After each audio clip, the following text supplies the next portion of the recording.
everybody told me not to do it because they said statistically it's not possible. How can you take on such large established companies? Who is going to give it their mandate to some young kid who's, talking dreams? So, an entrepreneur is an entrepreneur, doesn't matter whether they're a man or a woman. But for a woman, the challenge doesn't start in the workplace. The challenge starts with just being able to get out of your home and coming to the workplace. The most beautiful thing about PR is that it's always at the forefront of change, because we're constantly the bridge between customers and brands. Anything that changes impacts us rather quickly. So it's difficult because by the time we learn something, that thing has stopped and, we go on to the next thing. Fool yourself and the audience for a very long period of time, right? And ultimately, people build relationship with brands that are consistent and authentic over time. So it takes a lot of time. See, the most challenging part is first finding out. It's very easy to say be authentic, but what is authenticity? What are your brand values? And are there brand values that will not change for the next 20 years? A brand, people should know this, is that it is not an on and off switch. You are an entrepreneur from morning to night. You don't stop being an entrepreneur when you come back home. It is a mindset and a lifestyle. It is not a job. And it is extremely challenging, demanding, and requires immense amount of sacrifice.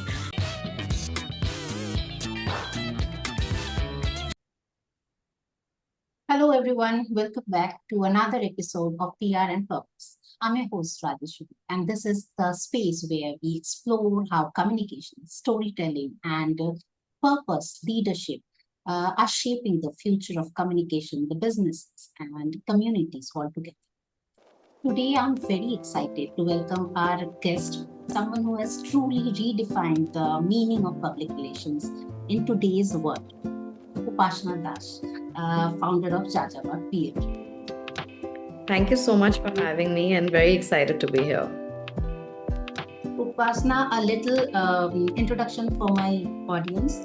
Upasna was 27 years when she became an entrepreneur, and within a few years, with no prior entrepreneurship experience or capital in that matter, she built Jajabor PR consultancy with the vision to rewire PR.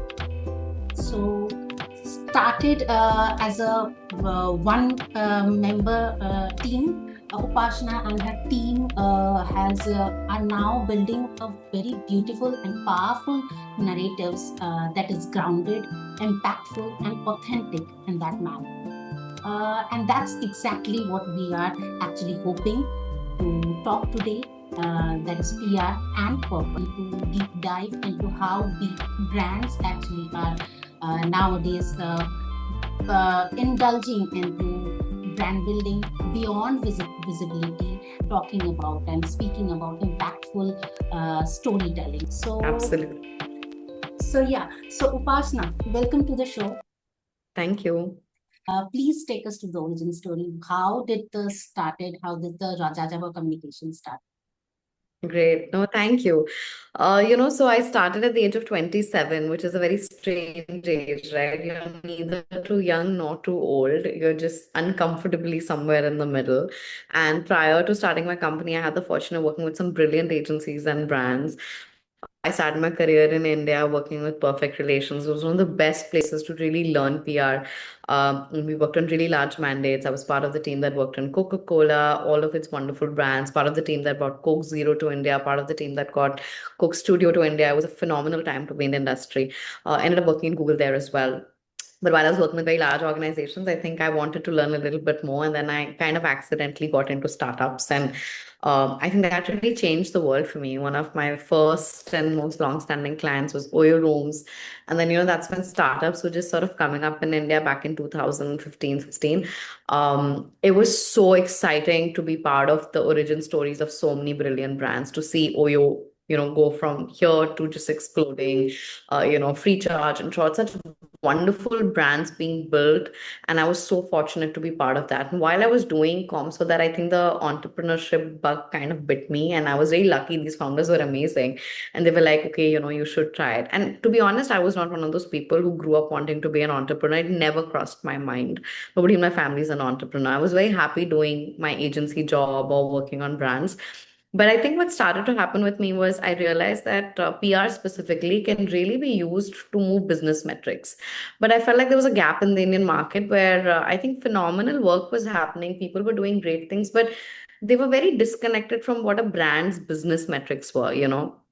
So I felt like that's what I want to do. I want to build PR in a way that moves tangible business metrics, whether it's raising funds or hiring people, launching a product. It's very difficult to do that. And nobody had really focused on that part before. So I said, this is what I'm going to do.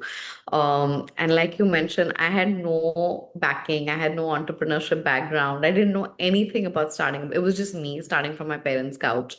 I had no clients, nobody really knew me that well, but I had this conviction that I want to build a brilliant company out of India, but be capable enough to working on world-class campaigns. And that's honestly how it began. It's like when you're trying to jump, you just shut your eyes and you jump and you don't think too much about anything else. So I put my blinders on and I jumped. And that's how Jajabor began. And our sole purpose was how can we do comms that actually moves business metrics? And that's how I walked into, client's office and says, this is what I want to do. And if I don't deliver, please don't pay me, but just give me an opportunity. And luckily somebody did decide to give me an opportunity. And that was the beginning of the journey of Jajabor. Was there any kind of special challenges that you want to talk about? There were so many challenges, right? I think I'll name a couple.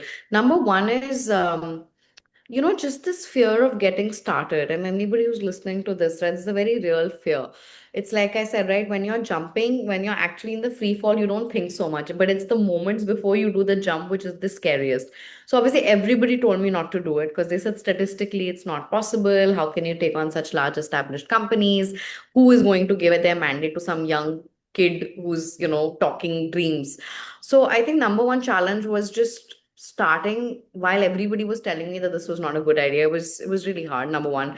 Number two, I really had to build from scratch, right? I had been part of wonderful teams in big agencies, but I'd never worked independently on my own. So just to walk up to somebody and get them to trust you with their brand was very challenging. But I was also very lucky, right? Because honestly, at some point the hustle does pay off. Third is this thing that we were trying to sell. Now, obviously, it's a lot easier about, hey, no, we want to do PR, but do it differently. It was very hard to get people to understand that, right? Because they hadn't seen it before. There wasn't proof of that before. So we struggled a lot, and sometimes we still do because people were like, no, we are used to doing things a certain way. Why must we change? What proof do you have that this will work better than what people have been doing for years? So there was a lot of challenges with that. And obviously, being a woman entrepreneur has other challenges. So I always say that, an entrepreneur is an entrepreneur, doesn't matter whether they're a man or a woman. But for a woman, the challenge doesn't start at the workplace. The challenge starts with just being able to get out of your home and coming to the Mm. workplace. But I was really lucky. I think I had a very phenomenal support system when it came to my parents, my family. But yeah, those challenges were very hard and they kept happening for a long period of time. I was coming to the women entrepreneurship as well. What kind of challenges that was all about in the initial story? Actually, initially it makes challenges more difficult. And Like you rightly said, the challenge is not just, say, I think anybody running a business, even today, I have challenges, right? So there is no business without its challenge. There is no entrepreneur without problems. But I feel like women have to deal with at least two times the amount of those challenges because, our challenges sometimes are very simple. Can you, feel safe while going to a meeting if it is late at night? Right? I don't think a male founder thinks about that, right? So the challenges are not just about the business, they're also about safety, infrastructure, perception, all of that. That's a lifelong problem, but I think you just work through it. you often said that PR isn't just about coverage; it's about building Yeah. purposeful narratives. And I really Yes. love that this idea. So, Yeah. what is purpose-driven PR at this time and age? What how would you define this purpose-driven PR? Yeah, this is really close to my heart, and that's one of the foundations of the company, right? I think purpose-driven PR is not just about visibility, right? I think today, everybody has access to social media. You can become visible as quickly as you want, as much as you want. But I think what makes a brand truly special is when they go beyond visibility and they basically translate their vision and purpose, and people actually advocate for it. For me, the best brands are those where you may not even buy it. For example, let's say Apple, right? At best, you will buy two Apple products in a year, but you will advocate for the brand every every day in the year, whether you're a customer or not.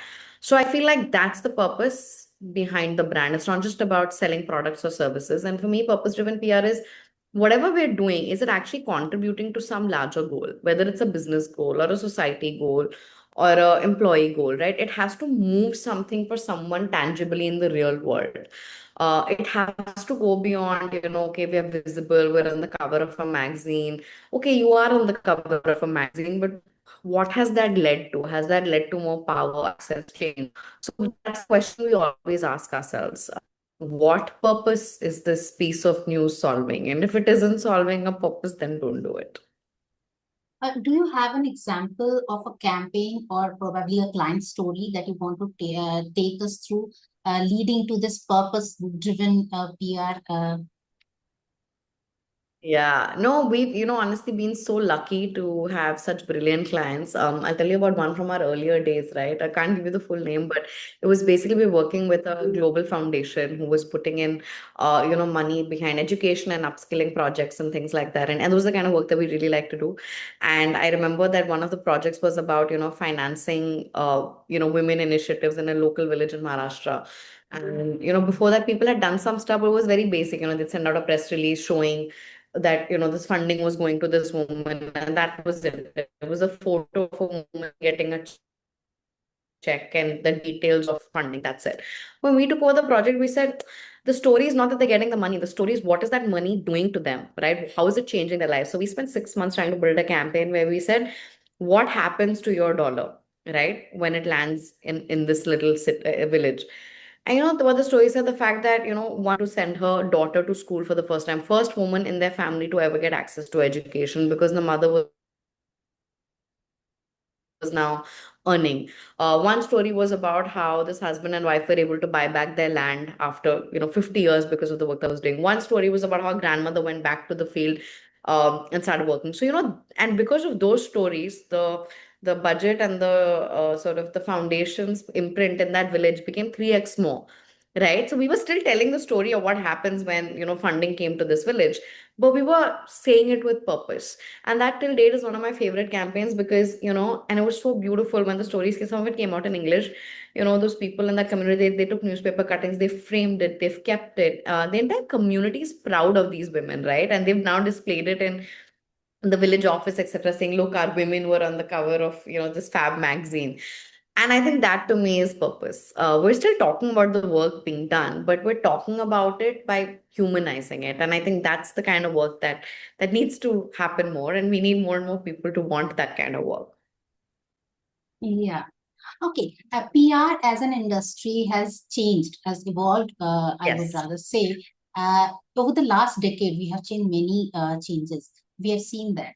And from that traditional media to influencer marketing, then digital strategy, and now it's AI-driven tools and everything that we are using.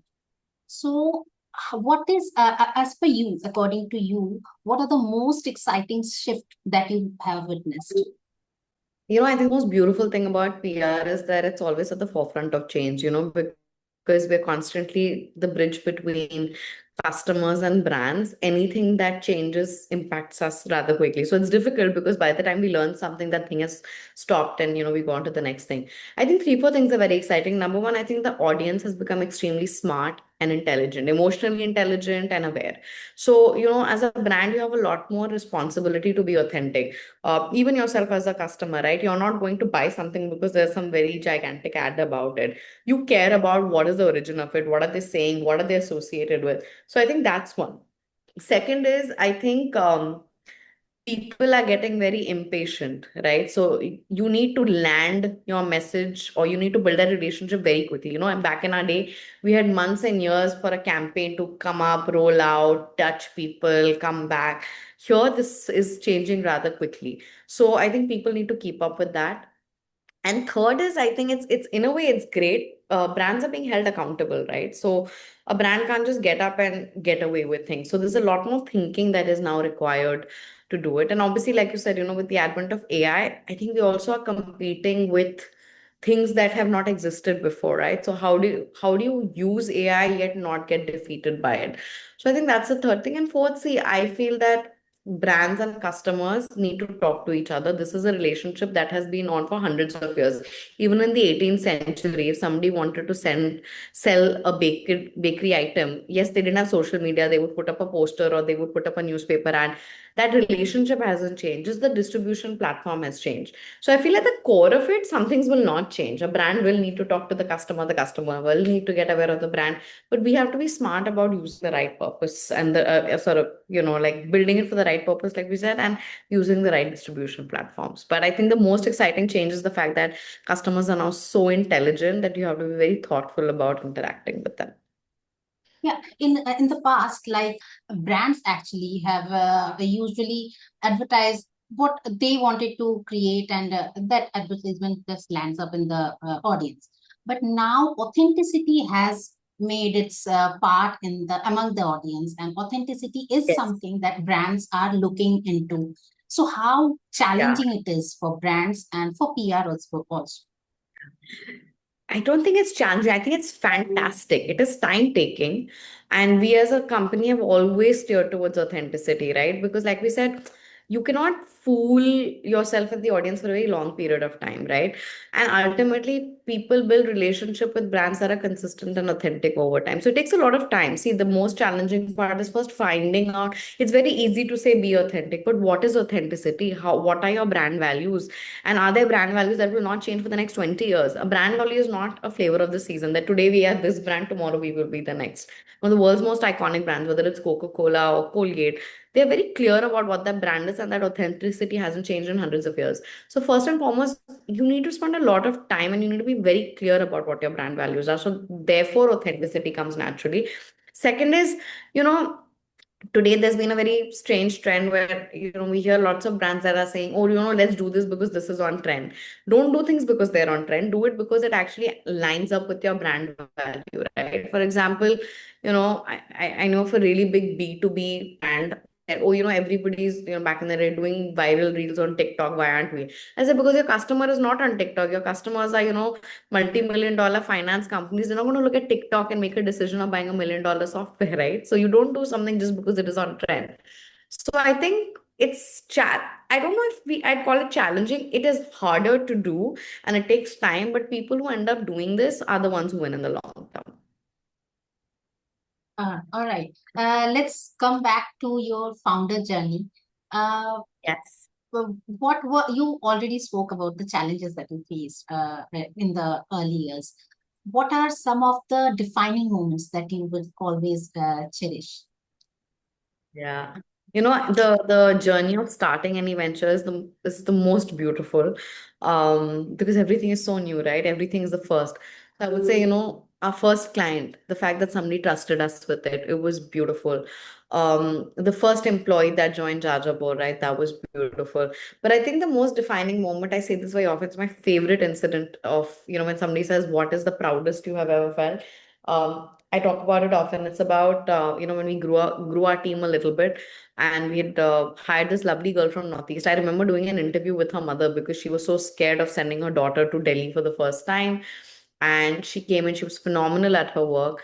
And we take something for granted, like opening a salary account. So we opened a salary.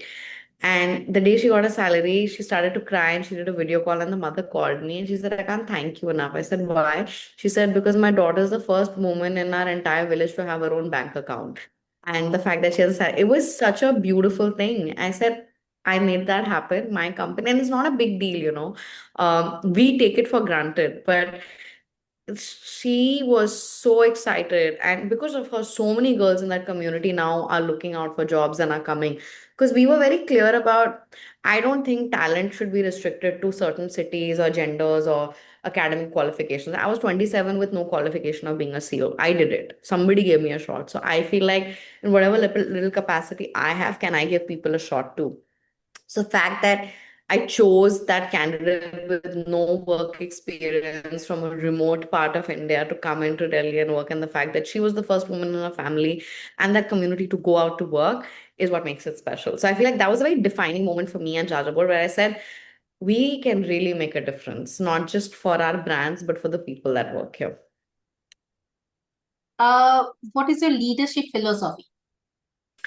My leadership philosophy is very simple. We have a very simple rule in Jajabor, which I follow to the T myself. You cannot delegate anything until you learn how to do it yourself.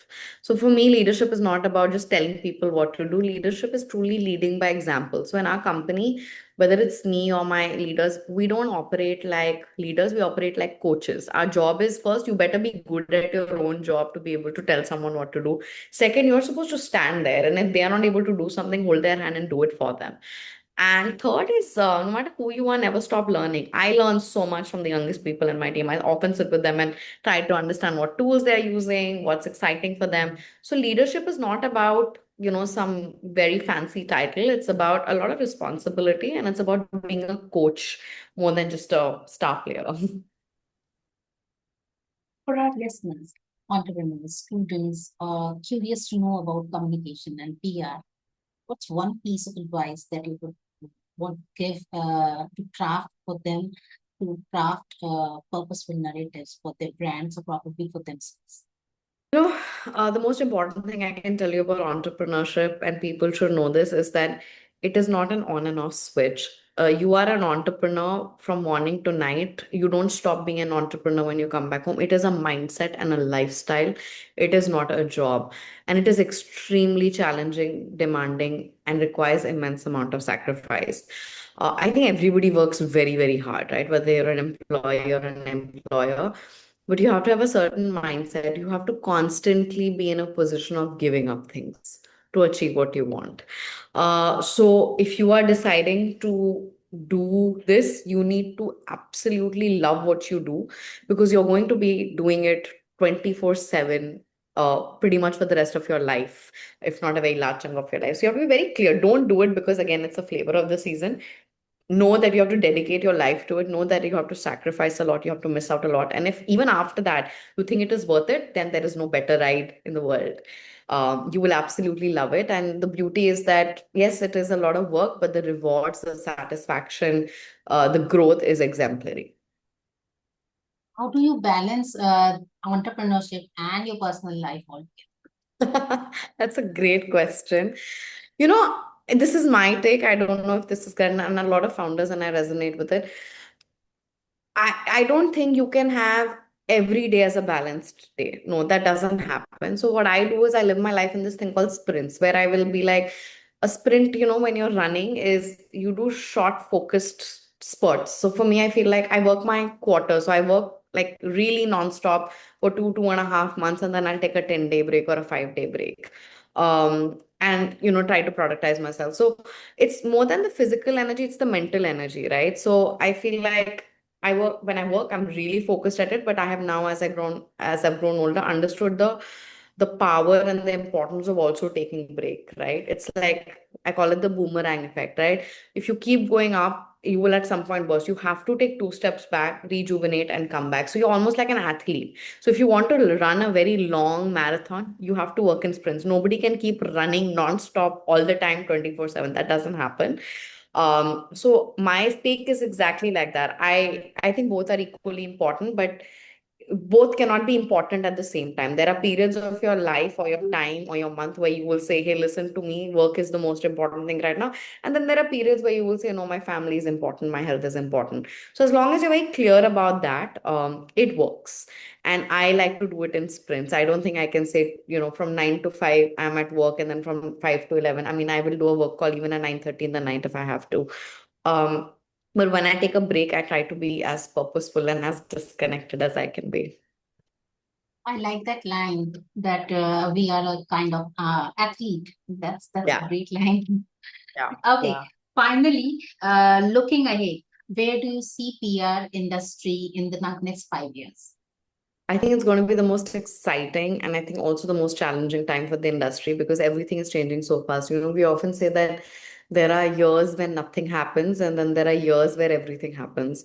And I think the last 1 or 2 years has really changed us as a world, right? With the advent of AI, entrepreneurship, customers getting intelligent. PR as an industry will change completely. Like I said, the good thing is that this relationship between brands and customers will not change. But I think PR will have to reinvent itself a lot more, or what Because today brands are not just being built on news, they're being built on social and offline and experiences. So I think people will really need to change the concept of what PR means.